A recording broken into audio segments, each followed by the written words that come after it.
And this is like not a PG podcast, right, Kara? No. Okay. Not at all. You're not a PG person. I've never been a PG person. It is on. Hey, everybody. Today, I'm talking to CNN senior legal analyst Ellie Honig about his book, When You Come at the King. It looks at special counsels tasked with investigating the powerful, including the President of the United States. I'm very concerned what we're seeing at the DOJ right now, the weaponization of it, which is something Republicans complained about, and of course, are doing exactly what they complained about in the first place.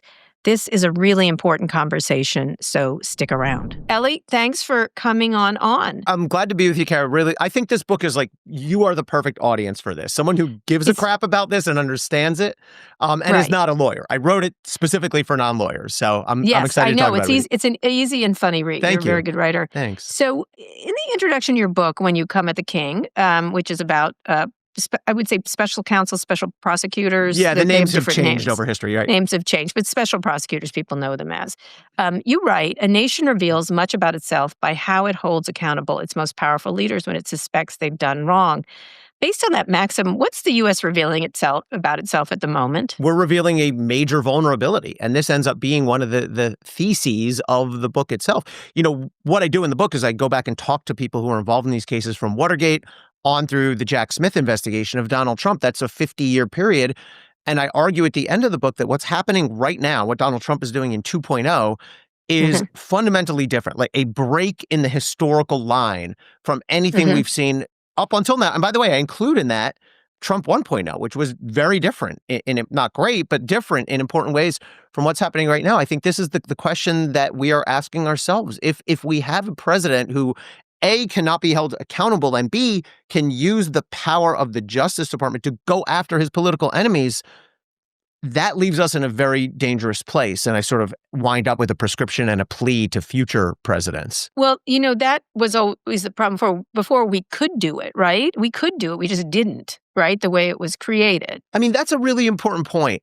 You know, you will hear people like me who worked at the Justice Department always talking about the independent DOJ.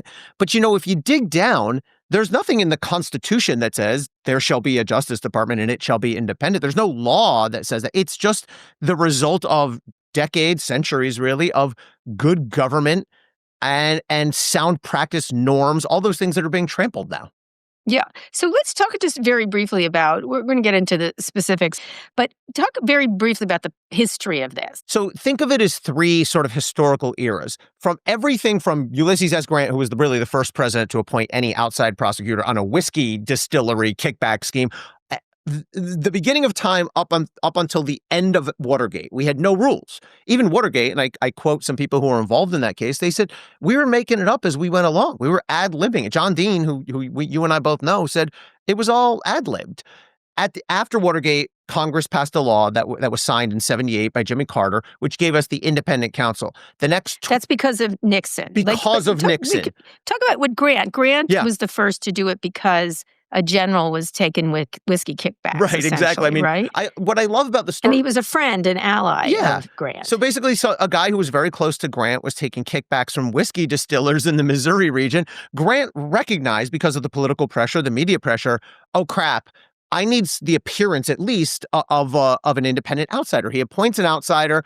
And what I love about the story is you could almost substitute in the name of any president from Grant up through Biden, and it would make sense. It was, I mean, I'll summarize it. Basically, the independent prosecutor started indicting low-level people, and he started making cases. But when he got a little too close to the inner circle, Grant tries to shut it down. He tries to have a military tribunal take over. The media starts attacking Grant. Grant starts saying, I'm being attacked by the media. Grant comes up with this pretext. He fires the prosecutor. A new guy comes in and he falls short. So it's like, you know, echoes of that have been sounding for centuries. Mm-hmm. Right, when it gets close, because this was someone who was a close aide, the guy named Orville Babcock. Right? You got it, yeah. Right. Everyone was a general. Right, who was also, and they all were very corrupt, right? Oh, and yeah. Because they were general because of the Civil War, obviously. Right. So then it was sort of ad hoc going through it, because there's been prosecutors during the sedition trial, for example, they had the Attorney General relieved him because it was getting too close to power. But Nixon really pushed the boundaries by firing Archibald Cox. He did. So, it was actually used to be presidents who appointed these prosecutors. And then under Nixon, the moment of truth there is when so Archibald Cox gets appointed. By Nixon. Yeah. And the Saturday Night Massacre was when they were getting too close and Nixon decides, I have to kneecap this thing. He orders the firing of Cox. The AG, Elliot Richardson, and the deputy AG, William Ruckelshaus, refuse. So they resign. And then Robert Bork comes in and he becomes an important figure later and he fires Cox. So you end up with the independent counsel and the AG and the deputy AG are all gone. And in the book, one of my favorite moments is I interview Jill Wine-Banks, who was 30 at the time, and Jim Quarles, who was 26 at the time. They were the kids running the prosecution. And now they're, you can do the math on what they are now, how old they are now. But they have this amazing moment that I love where they come in the Sunday morning after the firing. They don't know what's happened to them. The New York Times reported that they had all been fired, but it was wrong. And they're sitting there on the floor, Jill says, because the office was siphoned off with police tape. And Archie Cox, they let him back in, I guess, to clean out his. Can you imagine today? You'd never be allowed back in. And he comes in and he says to the young prosecutors, you do your job. Do not give him, Nixon, what he wants. And in part because of Bork, who is, I think, wrongly cast as the villain, because of Bork's pressure, he insists we need a new prosecutor. Nixon relents. They get Leon Jaworski, and that ultimately leads to the subpoena, the Supreme Court case, and the resignation. Right. And then Jill Wine-Banks is the one who did the interview with Rosemary Woods about the tape thing, just for people who don't know. She's amazing. So Watergate led to an overhaul of the system because of the abuses, which were horrifying. I mean, you had the Attorney General resigning, and that was a big moment for Elliot Richardson and William Ruckelshaus, and a big moment for Bork. I think it prevented him from getting to be on one of the reasons of not getting on the Supreme Court, because he looked like the villain in it. So Congress passed the Independent Counsel Act in 1978, which laid out a formal process to guide these special prosecutors. Right. The act expired in 1999, but even before then, there was debate around these independent counsels. Walk us through the constitutional arguments for or against the special counsel, what you call the natural tension inherent in any special counsel investigation of the powerful, in this case, the president. Yeah, and this has been litigated, including up to the Supreme Court with the Independent Counsel Act. So the tension is, on the one hand, you obviously want someone who's independent. That's the whole point of bringing in an outsider. You want someone who can do these cases fairly and without thinking about, am I going to please someone? Am I going to harm someone? So independence. But on the other hand, you want accountability, right? You don't want somebody who you're giving this enormous prosecutorial power to, who can run mad and sort of expand the boundaries with no consequence. I mean, the phrase that there's a famous case from 1988 where they challenged that old law, the constitutionality. Now, the Supreme Court said it is constitutional. The one dissenter was Antonin Scalia. Even Rehnquist said it was okay. But the idea is basically you're creating a prosecutor with runaway power who is going to basically have blinders on and, go after this one designated target without any real political accountability. So there's always that tension, and we see that to this day. Unfortunately, we didn't get to see the cases play out. One of them was happening in the Trump case, but then he won and everything got dismissed, and we never even got to the appeals court.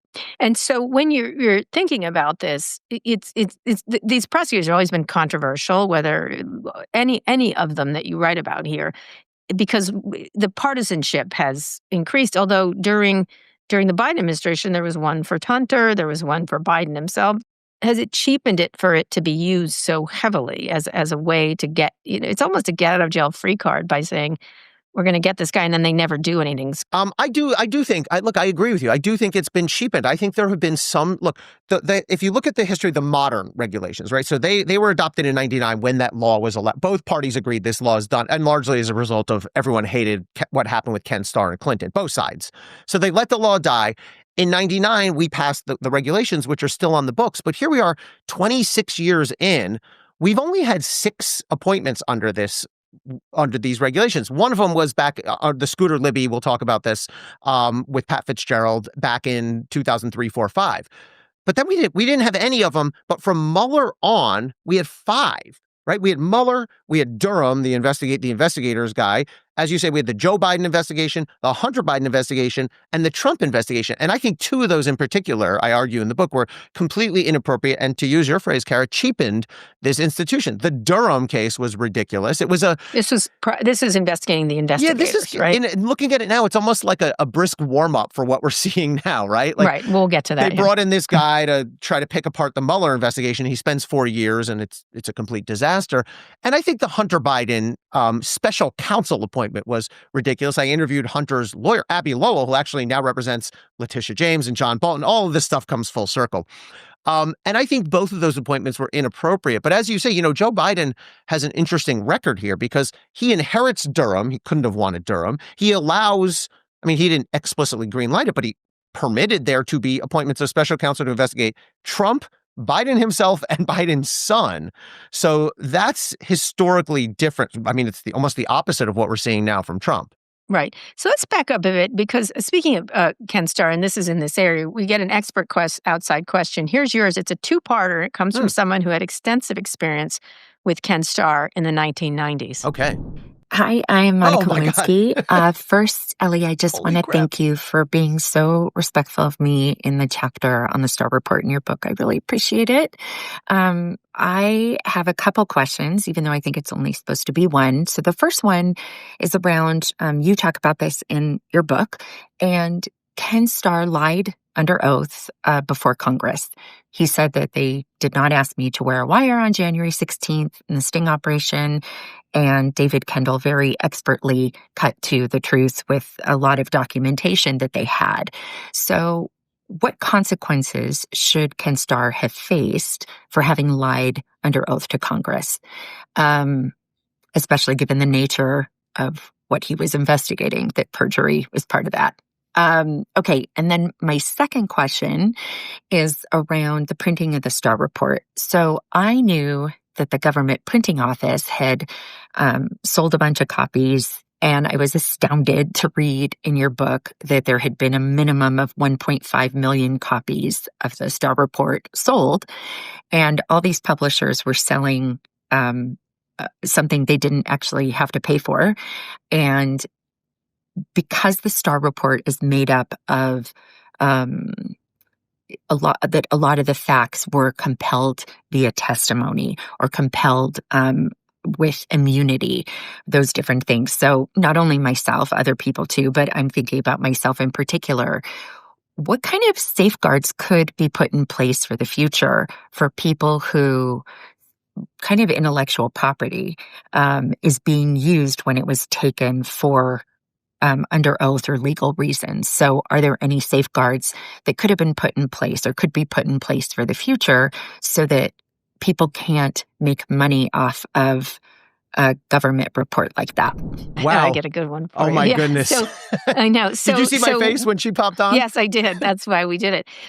So talk about the first one Ken Starr lied about. And of course, she had a lot of experience with special prosecutors. Yeah. So first of all, let me just say, I'm thrilled to hear Monica Lewinsky say that she's treated fairly and respectfully in this book. I was very cognizant of that. And I think when you look back, and Kara, you and I are about the same age, the way she was treated by almost all parties, media included, and Clinton's team included, and Starr, was outrageous. And outrageous. And she's the only one who acted well. She really is. She's almost the only person who comes out of this thing with her dignity intact.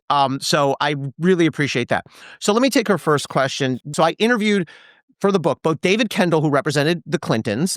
Ken Starr passed away a few years ago, but his essentially number two is this guy named Saul Weisenberg. I also interviewed Lanny Brewer, who was working in the White House, defending the Clinton White House at the time. There's a moment when Ken Starr spends all day testifying in front of Congress. They're getting ready to impeach Bill Clinton, and the Republicans run the House. So Starr gets a 2-hour opening, and it's all day long, and the Republicans are fluffing him up, and the Democrats are trying to tear him down. And finally, at the end of the day, Clinton's lawyer, David Kendall, gets a chance to cross-examine, essentially, Ken Starr. And one of the questions Kendall asks is, essentially, you tried to get Monica Lewinsky to wear a wire and record the president. And Starr stammers around it. You can watch, it's on YouTube. Starr sort of stammers around and denies it. And then Kendall, as Monica correctly refers to, Kendall's got the goods on him. He's got both FBI 302, which is a report written by the FBI, like under Starr's own team and grand jury testimony from Monica and others where they did try to get Monica to do exactly that.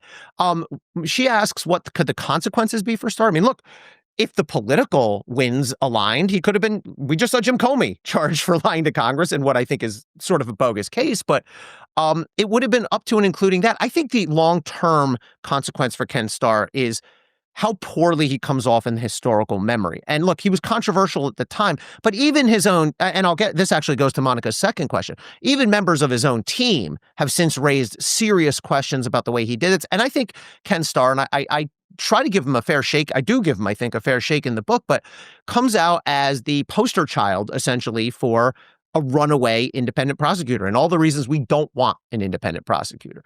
So that's number one. To Monica's second question, there's a funny moment. I'm trying to explain to people what a big cultural moment the Starr, and Kara, you're a tech reporter. It's essentially the first moment when the internet almost crashed. Right? Yeah. Yeah, in 1998, right. when everyone was downloading it. Right. Yeah. I mean, and it's funny to get the penis information. I was at the Washington Post. Oh, there's more than penis information. I mean, that's like. No, I know, but that was part of it. Well, I'll tell you something about that in a second. But penis. I mean, I sadly, this will make you sad. At one point I said Borders sold out of the book, the book, and my editors said, you have to drop a parenthetical explaining that Borders was a major national. Right. I mean, come on, that's true. But you do. I mean, so you got run over by the internet. Yeah. To Monica's question, there's really no way that you can sue to get damages for a government document. If you testify in Congress or a grand jury, it's public property. But she raises some really important points. One, these reports have become ridiculous. I mean, Starr started it with his 400-page Harlequin romance novel.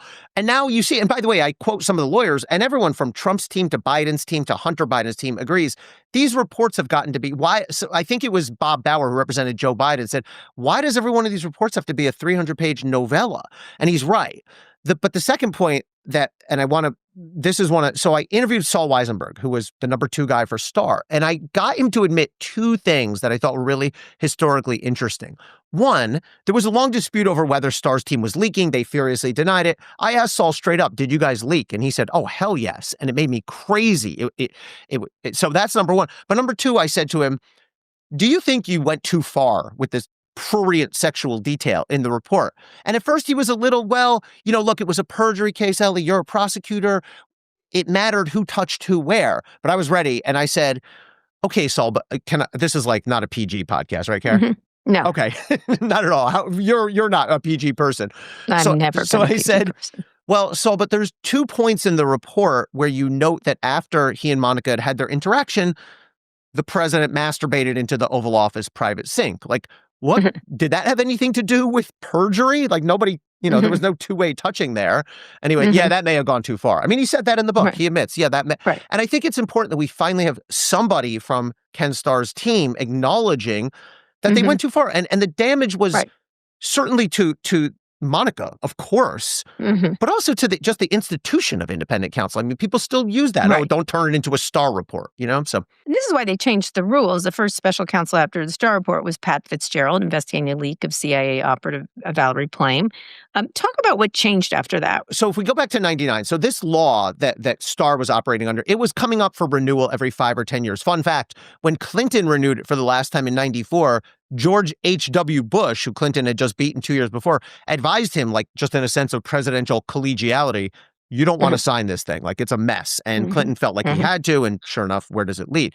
99 comes around, bipartisan, Bob Dole, George Mitchell, everyone agrees this thing needs to die. They replace it not with a law, but with a set of regulations written by DOJ, which essentially sort of streamline the process. But they give the new, as we call it, special counsel a lot more independence, really. The first one of those cases, okay, Valerie Plame was married to a guy named Joe Wilson. Joe Wilson was this, goes to Africa and writes an editorial that basically says, the premises you all have been given for the Iraq war, especially the uranium yellow cake, that Saddam Hussein is close to getting a nuclear weapon, are BS. And then shortly after that, the administration leaks the fact that Joe Wilson's wife, Valerie Plame, was a CIA operative, which is it's a crime if you do that intentionally. You can't out an undercover operative. that kicks off an investigation of who leaked this. And George W. Bush was fully, at least publicly, supportive of this. He said, if someone's leaking this, we need to know. I want that person prosecuted. I mean, again, imagine Trump saying that now about his own administration. The guy who gets picked, so Jim Comey at the time was the deputy AG, the number 2. The AG, John Ashcroft, recused himself. He said, I have a conflict of interest here. Comey takes over, and Comey picks Pat Fitzgerald, who the two of them had grown up at the SDNY. They were both there a few years before I arrived. Both of them were revered, legendary prosecutors. And Pat Fitzgerald then spends the next 3 or 4 years trying to dig in and figure out who leaked the identity of Valerie Plame. Did they do it with criminal intent? The crazy thing about it is he was very close to charging Karl Rove. I opened the chapter with that. He was razor's edge from charging Karl Rove for lying to the grand jury.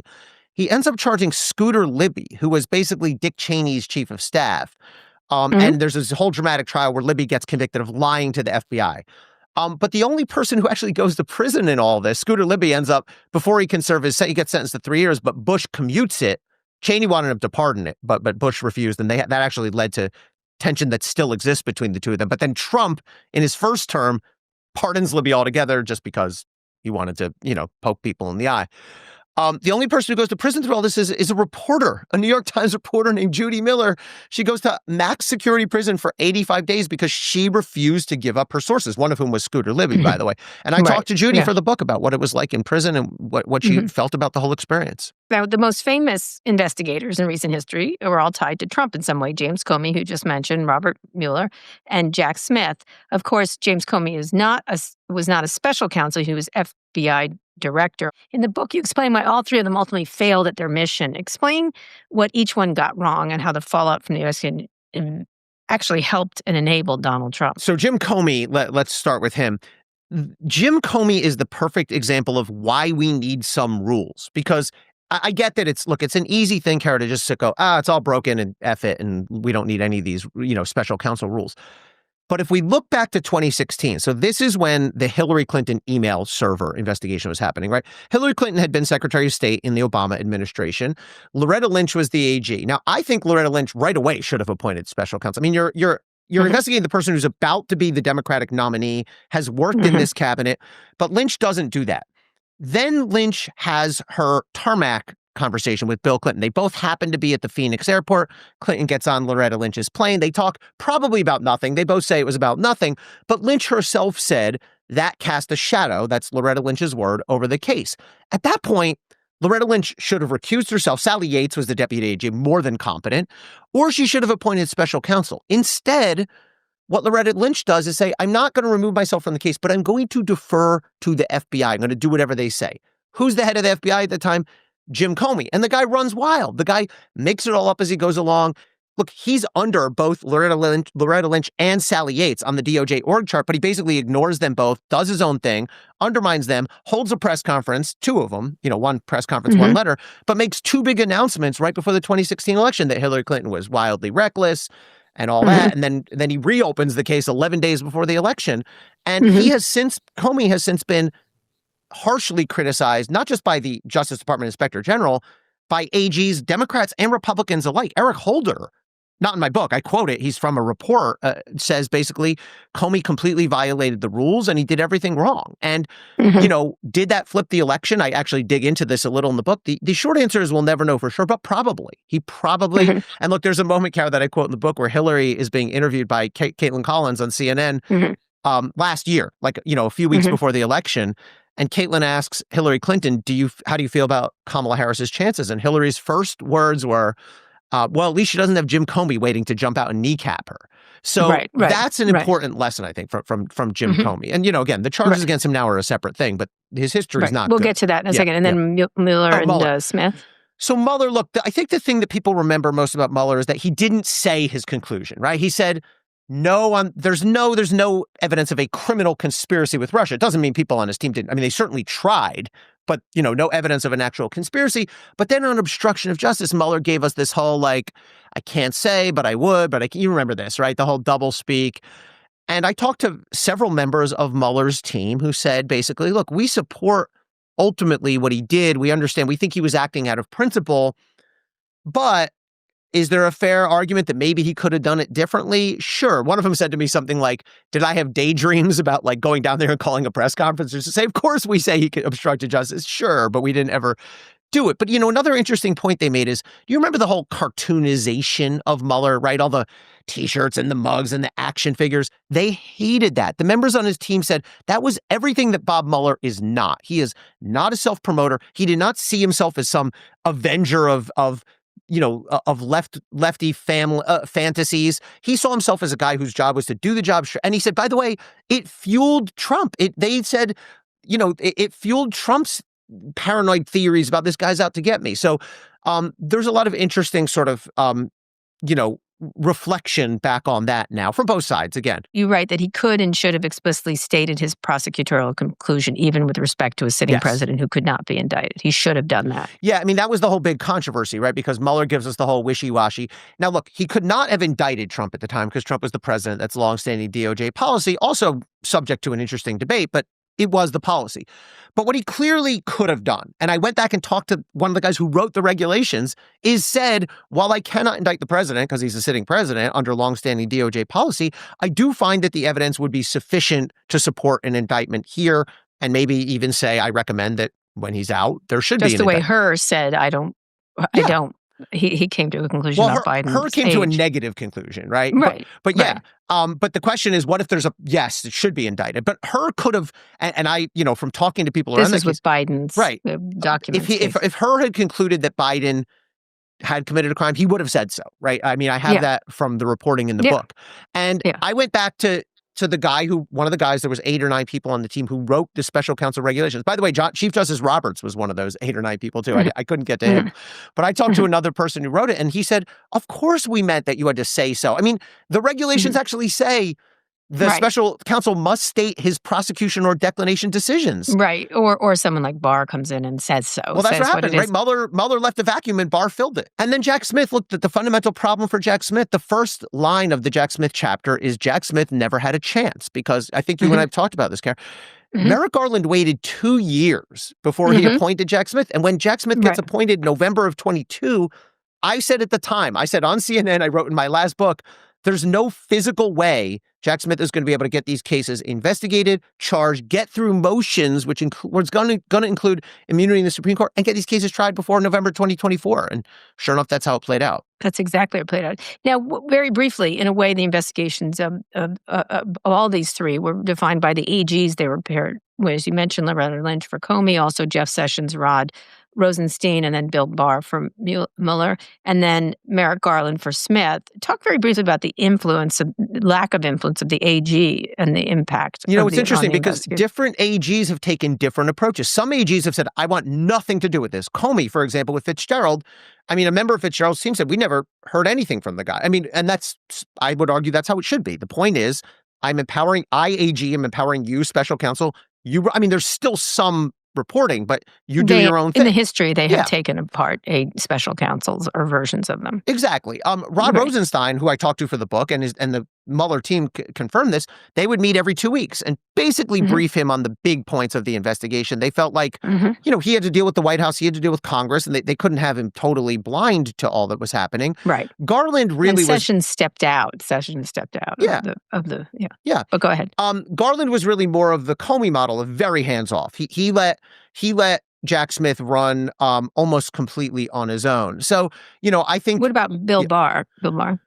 Bill Barr, when he came in, Mueller was already in place. But what Bill Barr did is and this is the subject really of my first book. Summary, right. Yeah, he completely distorted Mueller's report. By the time Mueller's report comes out, Bill Barr's in. And Bill Barr, it's outrageous. And I talk, members of Mueller's team completely agree. First, you remember, a month passed. So Barr gets the Mueller report, but we don't see it for a month. In the meantime, Barr issues this 4-page letter where he completely distorts the findings, completely, defends Trump, and then has a press conference about it, how Trump did nothing wrong. And then a month later, the report comes out, and we're all like, holy crap. But by then, public opinion had already sort of calcified around it. So that's Bill Barr's. Was Merrick Garland to blame for that, or was he too late? For which one? for Smith, for example, like in that. So the opposite, Bill Barr took the bull by the horns. Merrick Garland did not. Right? I think Merrick Garland took too long. Yeah, I mean, I think that ideally people say, well, what should Merrick Garland have done? I say, day 1 or day 10 of being in office in early 2021. Obviously, you were going to need a special counsel. January 6th has already happened. He didn't know about classified documents yet, in fairness. That didn't happen till later. But of course, you were going to need to do a criminal investigation of Jan 6. And of course, there was going to be a conflict. This is the guy who Biden just beat and was probably going to run again. So but Garland did, I theorize in the book, he just didn't want that fight. He was hoping it would slide away the same way Mueller slid away. He'd never have to wrestle with that messy issue. But it didn't end up happening. And he realized at a certain point, he had to act, but it was too late. So now Smith, of course, is under scrutiny by Trump. He recently called it was ludicrous to say that his investigation was political. You said it was clearly political based in part of what he was put in place and the speed at which he tried to finish the investigation. You write that Smith was disingenuous in his attempts to act like he wasn't clearly trying to get to trial before the election. Yep. Instead, he should have been forthcoming about his attempts to get the case done before election. What would that have looked like, and why do you think that would have made a difference? Maybe it wouldn't have, right? Right. So look, to be clear, Jack Smith is now under criminal investigation. As much as I've been critical of some of Jack Smith's prosecutorial tactics, there's zero evidence that Jack Smith did anything criminal. And I think the investigation of him now is outrageous. Now, I am critical of Jack Smith because, of course, he was thinking about and trying to artificially accelerate the case before the 2024 election. Now, I want to make a distinction. I'm not saying he's partisan. I'm not saying he was trying to help or hurt the Democrats or Republicans. I'm saying it was political, though. If you're a prosecutor and you're saying, I want to basically do things completely different than how a normal case would be done in order to rush this case, that is inherently political. I mean, I think, Kara, tell me what you think, but anyone who witnessed the way Jack Smith was handling that case has to conclude he was aware of the election and trying to rush. But he tried to play this whole Boy Scout of, oh, no, I'm not.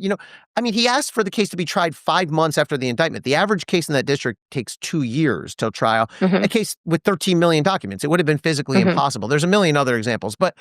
Right. Now, he was one of only 3 who actually brought indictments of those three we just mentioned, both against Trump for his handling of the classified documents as well as for attempts to influence the outcome of the 2020 election. In July 2024, Judge Eileen Cannon, who has got a sort of a mess, well, she's not, doesn't seem very smart, made history ruling the entire special counsel regulatory regime was unconstitutional. She took a big bite there.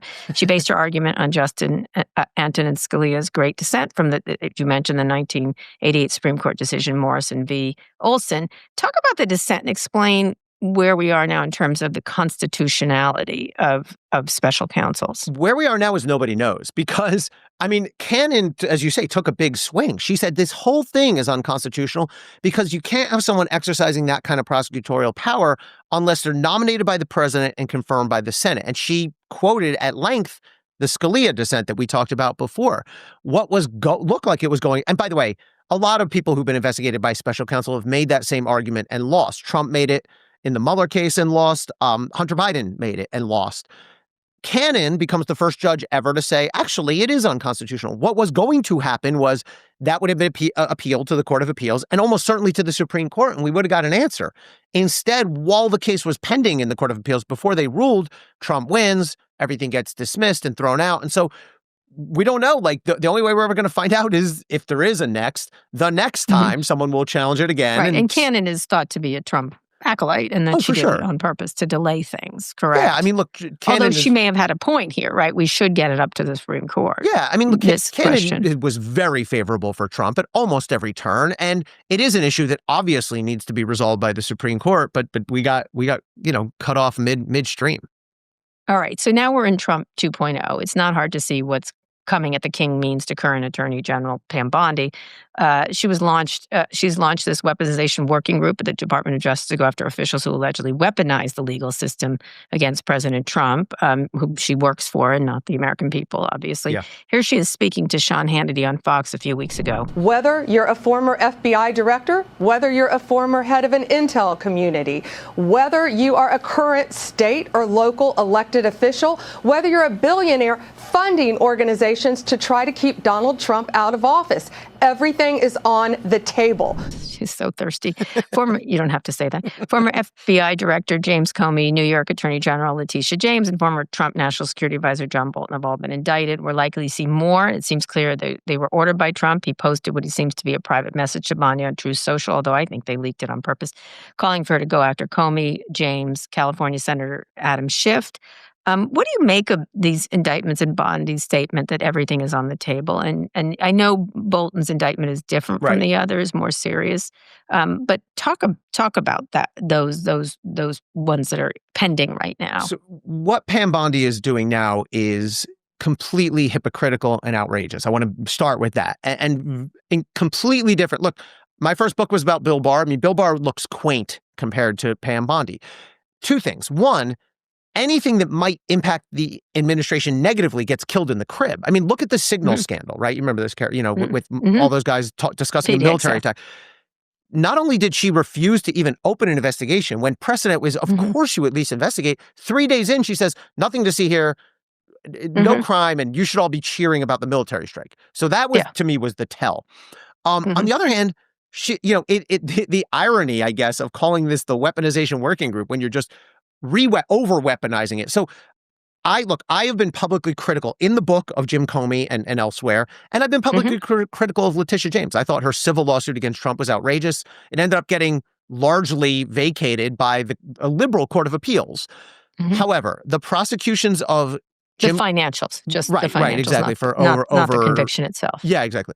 The prosecutions of Letitia James and Jim Comey by the Justice Department are absolutely retributive. They're absolutely weaponization. They're completely inappropriate. And I think that one of two things is going to happen in both of those cases. One, the judges, there's two different judges, might well throw out these cases as vindictive or malicious prosecution. If they can show this is being done for political reasons. Now, you can normally never show that because A, prosecutors don't do that crap, but B, because you don't put it in writing the way Trump has. So don't be surprised if at some point in the next 6 weeks or so, one or both of those cases gets thrown out by a judge. I think that would be... And then what? Letitia James and James Comey. If the case gets thrown out, then DOJ will be able to appeal that dismissal, but I don't think they're going to succeed. And then if the case gets thrown out, that's it. Jim Comey and Letitia James, I think have both done really, bad, dangerous things in their careers as prosecutors or law enforcement agents, but that doesn't mean it's okay to charge. And this is my question. I've had this discussion on air with people who say, well, but Trump is just doing back to people what was done to him. But a 6-year-old could understand 2 wrongs don't make a right. And where does it end? Right. What does the next person do? What does 48 do? Now we're and he's much more explicit in his, and of course, which is why they'll get off. So what about Bolton? So Bolton, I do see as different. And, this is part of the problem, Kara, where when you have an enemies list, if any of them get indicted, we're not going to know, is this one legit or not, right? And that's Trump's fault. But the Bolton indictment does seem real. I mean, look, the reporting is, the wide reporting is that case either initiated or escalated during the Biden administration. So that's important to know. This wasn't like they came in and Trump came in and said, let's do something on Bolton. I'm sure Trump was delighted, but it doesn't mean he started it. The allegations there are very serious. I mean, he was writing up over 1,000 pages of specific notes of stuff he was learning from the highest levels of sensitivity as the NSA, as the National Security Advisor, emailing them. Carrie, you love this, over AOL. You make fun of me for having a Yahoo account. AOL. I do. At least I'm above Yahoo. I stand by that. I think you should be indicted for that. And you should be prosecuted by Pam Bondi and Lindsay Halligan. I'll plead guilty to that immediately. If either of them knew how to turn on a computer. But go ahead. So he's AOLing this incredibly sensitive information to 2 family members. The reporting, I think, is his wife and his daughter, all for use in his stupid memoir.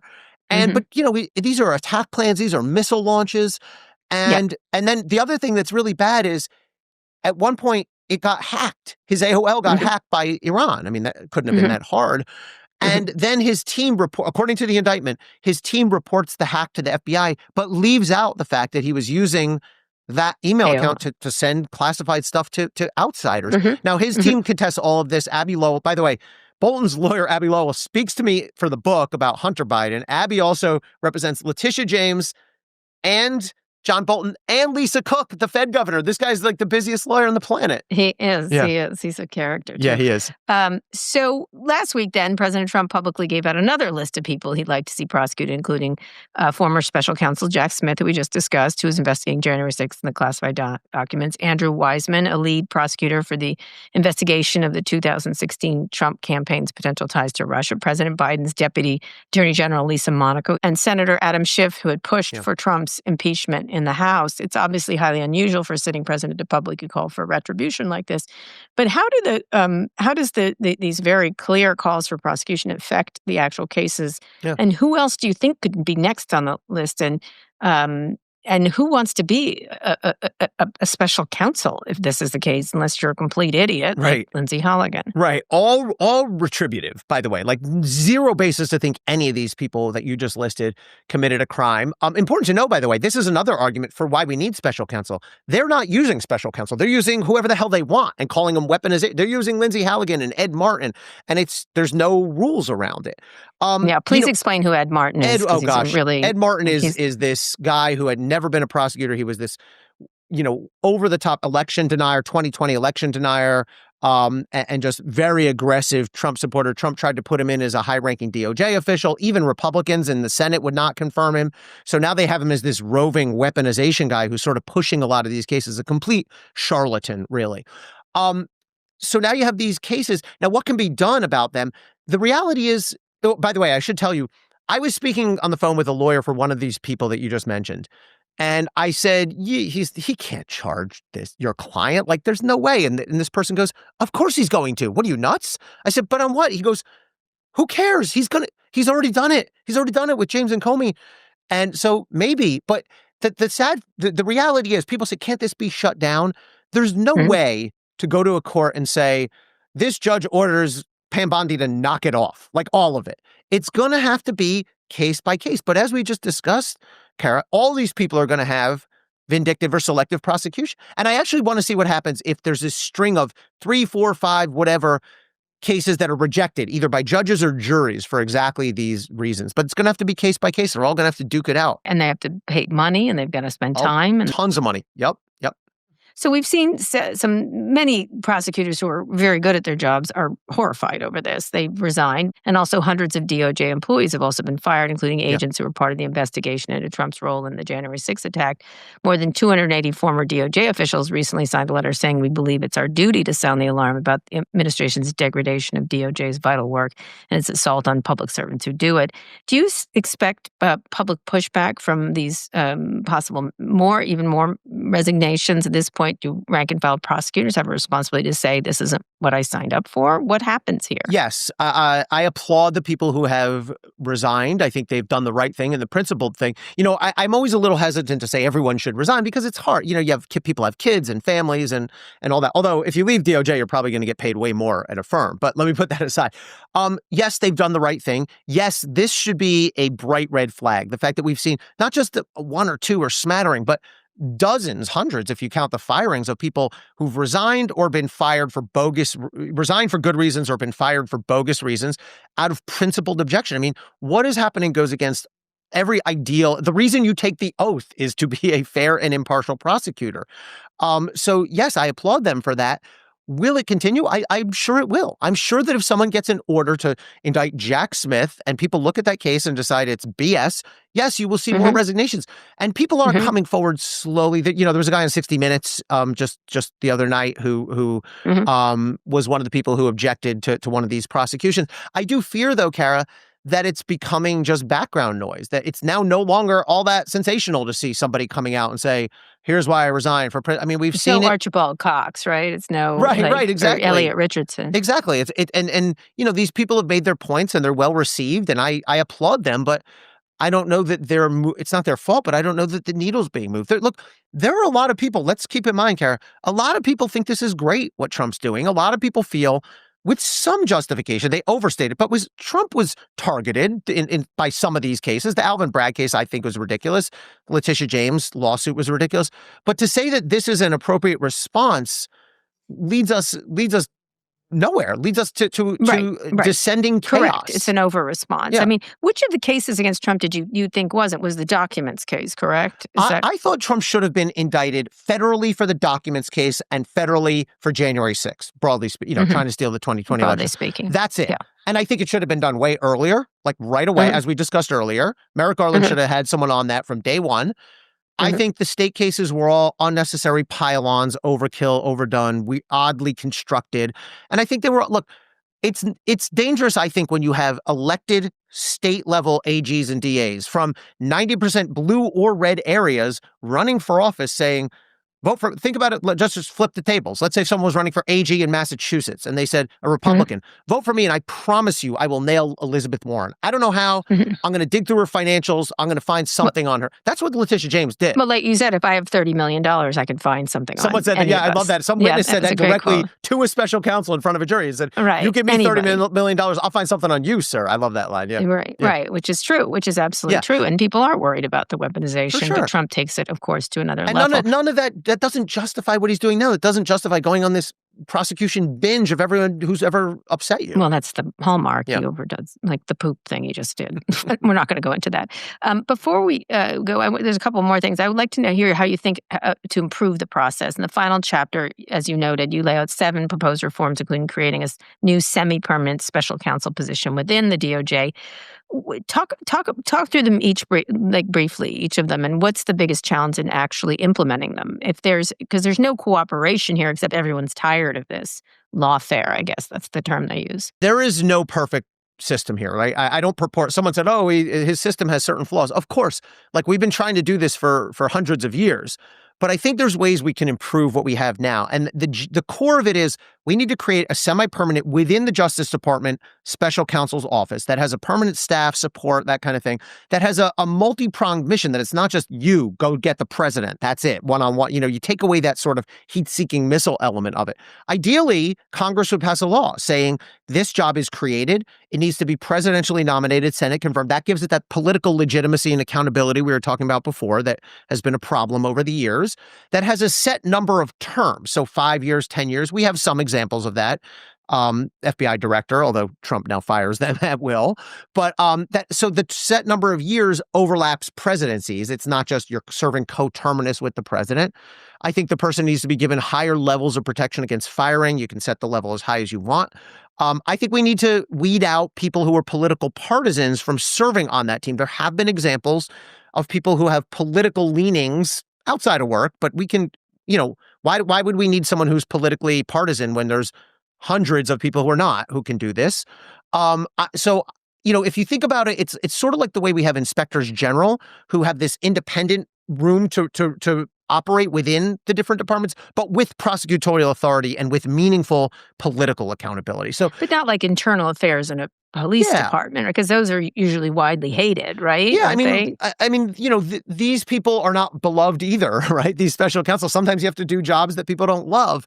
But you noted that no one ever comes out well from a special counsel job. Right, exactly. very few people, I think it's Rod Rosenstein says something like, everyone goes into these cases with sterling reputations. Nobody comes out that way. Because look, you're going into a mud fight. No matter what, right? No one's ever going to just roll over and say, yeah, let me take a guilty plea here. But, it's very difficult. But I think the best we can do is to insulate this person, to give him or her free rein to do what he needs to do, but with some level of accountability to the political branches of government. Right. So you also highlight that despite Democrats' calls to end the DOJ policy against prosecuting a sitting president, they didn't make any moves during the Biden administration to change the laws. Now there's a Supreme Court immunity ruling, so that's done. If Democrats were to get control of the White House and Congress again, should they attempt to prosecute crimes committed by the Trump administration? There's a whole list of them. Like Pam Bondi would be on the top of that list, I would imagine. Going back to the first question, what we do to ensure how we can still hold leaders accountable when we suspect they've done wrong. That's a really... And I'm sure there's plenty of emails and communications on all this that will be discovered. It's a great question that I've actually not been asked yet. So should the next administration be looking at this current administration? My answer is yes, there should be scrutiny, but it needs to be done very carefully. We can't have a free-for-all like we had on Trump last time with state prosecutors throwing in RICO charges and Alvin Bragg constructing this Frankenstein monster. What I would like to see done is appointment of a special counsel through the types of means that I just mentioned, who takes a very careful look. Away. Yes, Quickly. essentially. Takes a very careful look at the most obvious, potentially criminal conduct of this administration. Looks at, you need a person who has that level of credibility, who can do this in a way that's believable. You probably need a Republican to do it. And somebody like, not Mueller now, but, Mueller in his heyday, and is very discerning about what's worth charging, what's worth having this fight, and what's not. And, it's important to know, and I say this all the time, just the fact that someone committed a crime, it doesn't mean now it must be prosecuted. You have to bring your prosecutorial discretion into play. And so is this going to cause more mayhem, more political, chaos, or is this necessary? Those are very difficult decisions. Where would you point? I'd point to crypto, but go ahead. Where would you point? For the most obvious examples of criminality, gosh. I'm trying to think of things that have been done in this administration. Look, I certainly have questions about the Tom Homan $50,000 in a bag. Yeah. And he's small ball, right? He's just he's small ball. I don't know. It's hard to say. There's a lot of things I think Trump has done in this administration that I object to and think are corrupt or problematic. I'm not sure I can point to something and say that right there is a crime. But we don't know everything. I'm going with crypto. That's what I'm going with. It could be. Crypto. There's so much there. Yeah, it could be. There's right. People have said there's elements of bribery or kickbacks or whatever. But one of the big points that I make in the book is the rules are really important. And we can't just sort of be glib about the rules. But the people ultimately matter more. We need people. A lot of this is just based on good faith and acting in compliance with our principles and sort of doing the right thing. And like these cliche sounding things, but they matter. And I show in the book throughout history, we have people who've done that and we have people who've not done that. And some of them have lost and some have won. That's the problem. Very last question. We didn't talk about other things, but if you look at all the various cases, whether they're the colleges suing Trump or the Epstein thing, there's so many different legal cases going on, or the firing of government employees, the illegality or DOJ. Which to you sticks out? Which one of the ones do you focus on that you think is going to be the most important things to focus on going forward? So number one is what we already talked about, the political weaponization of prosecution. But let me move beyond that. I think the targeting of largely private entities for exercising First Amendment speech, the targeting of the universities, of law firms, to an extent of media companies, and that comes both through the executive orders saying we're going to strip your funding and all this, and also through the approval of mergers that has to happen, right? And I think what we're seeing is a steady but unmistakable effort to silence dissent. If you look at the Harvard case, it actually says one of the things that we order you to do with a letter says you have to go out and hire an independent auditor who has to audit the ideological views of your entire student body and faculty. Yes. For correctness or whatever. Seems problematic under the Constitution. This is nuts. And I will say, every law firm and college that has sued, that has stood up and refused to settle and sued, has won. Now, I understand these are largely private entities. Some of them are making bottom line. It's cheaper to pay $10 million to his charity or his library or whatever. Right, like CBS. Yeah, than to fight it in court. But I really applaud, let me focus especially on the colleges and law firms. I really applaud those who've stood up and fought because, I did a thing, I did a Barr conference and somebody said, yeah, but these are private profit-driven entities, these law firms. And but I said, yeah, but we as lawyers are not making widgets here. We're not just factories. We are a profession that has a code of conduct and ethics. And if you're not willing, and look, a lot of law firms have sold out. A lot of law firms settled. And to, I believe, what will be their long-term shame. And those who've stood up, maybe they've lost clients, maybe their bottom line has suffered, but they've done the right thing. So to me, that's other than the prosecutions, the most important frontier. Very last question. Do you think if the Democrats get empowered, Trump will be the subject, another round of what probably should have happened quicker? And do you think that he is vulnerable, or is he too old? Is it too late? This is assuming the Democrats get enough power to do so. I think the ship has sailed on a prosecution of Donald Trump for the reasons you say. Look, let's say it'll be 2029 when he leaves office. He'll be 83 years old. The first round of investigations and prosecutions essentially failed. And look, there was a reason I was a critic of this at the time. I don't have any particular love or hate for the guy. I'm outside the arena. I call it from the outside. And a lot of people were cheerleading those Trump prosecutions and making excuses for prosecutorial conduct that they knew better than, that they as prosecutors would have never done. And I refused to do that. And it pissed off a lot of liberals who just wanted to get out the pom-poms. But the reason for that was, A, it was just some, not all, but some of that was wrong. B, it would backfire. And of course it backfired. It helped propel him politically. I think that's undeniable. Some of these cases have failed. And I think now if we fast forward to 29, what prosecutor is going to want to go and do this again? There's not going to be any political will or support for this. I doubt that even if, name your person, let's pick who's your Democrat of the, if Gavin Newsom wins or whoever, I doubt that he's going to want that. I doubt that his AG is going to want that. It's just going to be the ship has sailed. But I think there's important historical lessons. But I certainly would not hold my breath waiting for a next United States v. Donald Trump indictment. Even if what's happening right now is absolutely legally corrupt at the Justice Department. I think so. I think unless he does something like January 6th or the classified documents, which just hits you over the head and cannot be ignored.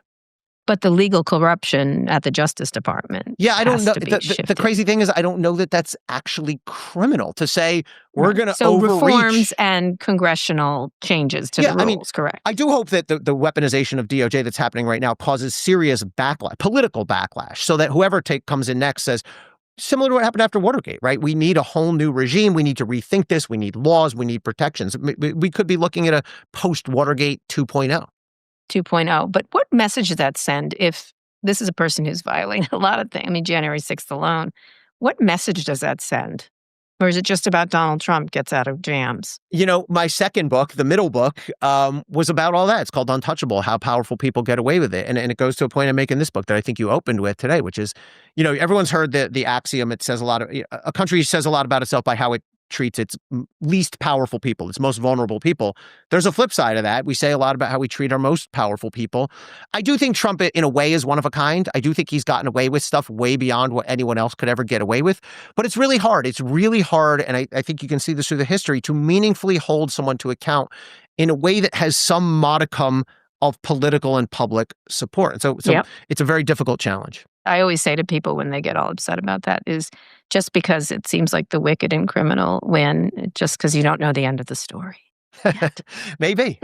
I listen, I make no predictions in this world anymore because so many things that I said could never happen. I'm talking about a longer story than that, beyond the grave story. Anyway, thank you so much. It's such a delight to talk to you, and let's have you back to talk about the sort of other current cases. Anytime, Kara. Thanks. The book. Let me tell you, I read it on the plane last night. It was such a great read and really interesting. And to understand history is the most important part because we've been here on so many of these things. I mean, I can't believe I was thinking about Ulysses S. Grant and his problems, but it was great. I really appreciate it. Thank you so much. That means a lot, Kara. I appreciate it. Goodbye, and thank you, Ellie. Thanks, Kara. Today's show was produced by Christian Castro-Russell, Kateri Yoakum, Michelle Eloy, Megan Burney, and Kaylin Lynch. Nishat Kurwa is Vox Media's executive producer of podcasts. Special thanks to Corinne Ruff and Bradley Sylvester. Our theme music is by Trackademics. If you're already following the show, you are on Pam Bondi's list. If not, you have an AOL account. Thanks for watching, and see you on Monday.